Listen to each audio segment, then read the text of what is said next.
Hello बच्चों, तो चलिए इस प्रश्न को पढ़ते हैं। यदि एक आव्यूह में 5 पंक्तियां तथा प्रत्येक पंक्ति में 3 अवयव हैं तो उस आव्यूह का क्रम ज्ञात कीजिए। तो यहाँ पर देखो हमें बताया गया है कि एक आव्यूह है जिसमें 5 पंक्तियां हैं और प्रत्येक पंक्ति में 3 अवयव हैं, तो हमें उस आव्यूह का क्रम ज्ञात करना है। तो प्रश्न में आगे बढ़ने से पहले इस प्रश्न से संबंधित जो मुख्य अवधारणा है उसकी हम चर्चा कर लेते हैं। तो देखो मुख्य अवधारणा, किसी भी आव्यूह का क्रम क्या होता है? आव्यूह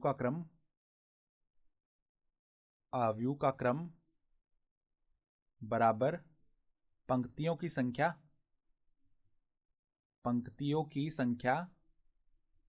इंटू स्तंभों की संख्या, ये होता है आव्यूह का क्रम।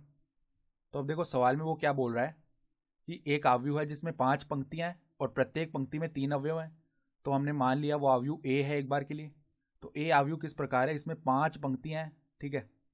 तो इस प्रकार देखो 1 2 3 4 5 पंक्तियां हमने ये मान ली, ठीक है। तो ये 5 पंक्तियां हो गई और हर पंक्ति में 3 अवयव हैं।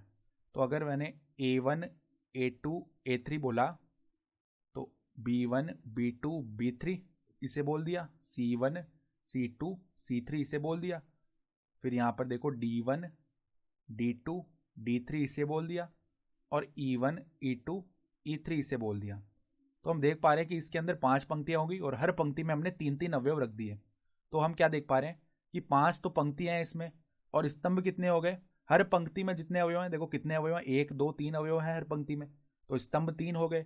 तो पंक्तियों की संख्या है 5 गुणा स्तंभों की संख्या है 3। अतः आव्यूह का क्रम क्या हो जाएगा? आव्यूह का क्रम 5 गुणा 3 हो जाएगा, 5 गुणा 3। और यही हमारा क्या हो गया? उत्तर भी हो गया। तो आशा करता हूं कि आपको यह प्रश्न समझ में आया होगा। धन्यवाद।